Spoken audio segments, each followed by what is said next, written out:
What's up guys, welcome back for another YgoPro duel video. Next match, Cross-Banlist Cup, for the last time all the way back to the beginning. And you know, every deck still needs to play out one match, and then let's, at least then the point is of course to check out which two decks are at the first and second place of each group, and both these decks will eventually move on to the top 16 playoff. The first deck list, of course, here we have Machina gadgets from back in 2014, featuring a Redox at 1 here in this particular list.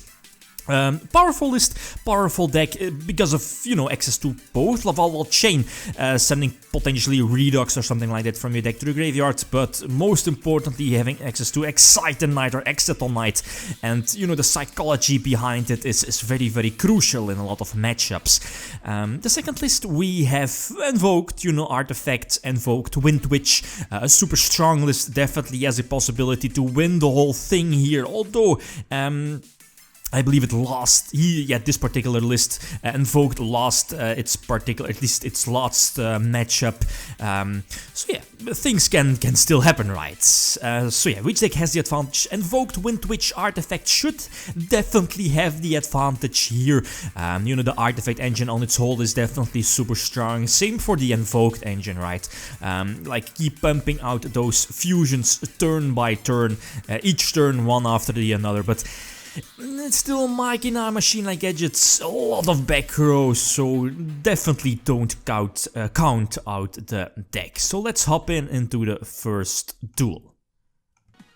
Okay, game number 1, again with the opening rule of opening with 5 cards. So going first with the gadget, that's a decent opening hand, although no Tin Goldfish. Then again, I think both these decks are playing multiple copies of Maxi.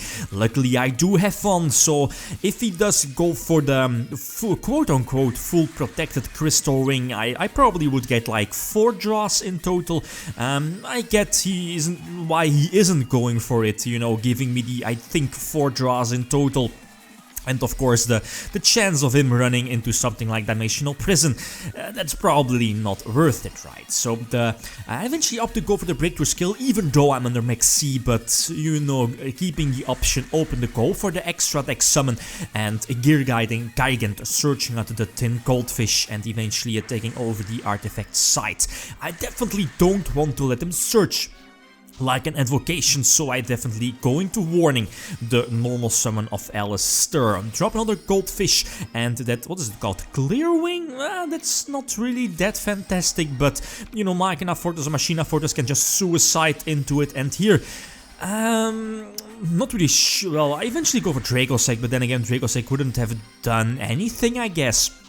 Because I think Clearing does have like the effect negation when it's like targeted by a card effect, so but yeah, whatever, right, the opponent did have the Ghost Ogre to get rid of the Dracossack, so at this point he does opt to go for the Crystal Wing, but you know, have that delicious Breakthrough skill still in the graveyard, so thanks to Redox opening up the extra rank 7 Exceed play, going for the big eye. He definitely needs to use the Crystal Wing effect, so just chain the Breakthrough skill. And this is a super delicious setup with Crystal Wing life mid-game against a deck that's full heavily based on monster effects, so just drop the Tin Goldfish and I'm definitely going to negate the Max C.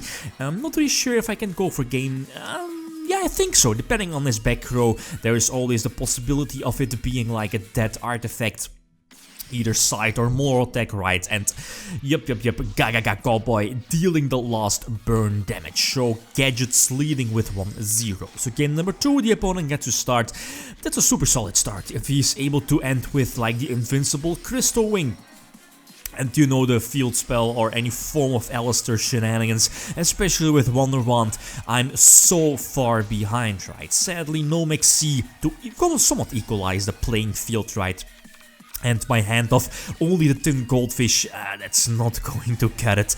A Mind Control, if he would have negated the, what is it called, the Regine or Regine's effect with, you know, the Crystal Wing, that would definitely have been nice for me, but he does not make that mistake. And you know, I probably should not have set it like back rows and just keep the Excite-N-Night live.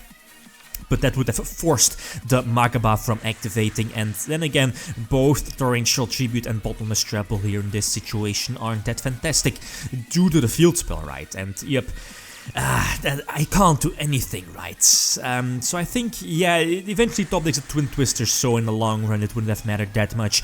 The Alistair searching out another copy of the Invocation, another Fusion Summon, and this is definitely enough to attack for game. So again, the quick start on my opponent's turn of, you know, ending with the Invincible Crystal Wing, I believe the Rage In as well.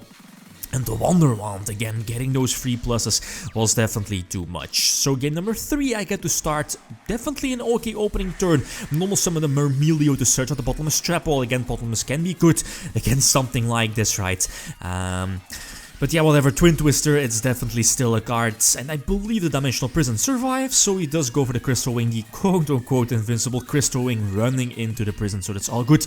Although one set, so there is always a possibility of it being like Compulse or Artifact Sanctum, which here in this case it is, so potentially, yeah, I thought, okay, let's go for Lavalva Chain if it's not like a Sanctum or something that interrupts, like, maybe, does it run Compulse? Not really sure, probably not, but anything to interrupt like the Lavalva Chain, he probably would activate it, prevent myself from setting up the Redox, and then the Machina Fortress can, you know, deal with the potential artifact or whatever, right? So there is Alistair, and I keep drawing those gadgets, and that's something I definitely don't want to. I'm running like 12 or 13 traps, like so many options to draw into to have some form of defense against, well, you know, the fusion summons, the one-off fusion summons each turn, either for Magaba or Rage In. But yeah, whatever, right, going for another Fortress, it's not an effect, it's a summoning condition, right, but still, he doesn't have a card to discard, so I can't use Machina Fortress's effect of, you know, the confiscation effect, and now I believe he's going for the, what is it called, the fire invoked fusion to eventually just attack for a game, right? Yep, he did top deck into another monster to negate the Machina Fortress effect, and yeah, drawing those gadgets back to back, I think, definitely cost me the duel, since again, opening was okay, but also the Twin Twister, you know, hitting those 2 back rows definitely hurt it, so, okay. Invoked do get the 2 points, Machina Gadgets will only get 1 point, and still 1 match remaining here in this particular group, and then if that match is played out, we know the first 2 decks moving on to the top 16 playoffs. But if all goes right, normally here, this deck Invoked should be, you know, safe to move on to the top 16 cut. Okay, guys, that's it. Thanks for watching, and feel free to leave a comment or a like if you enjoyed the video. Lithium signing out. Peace.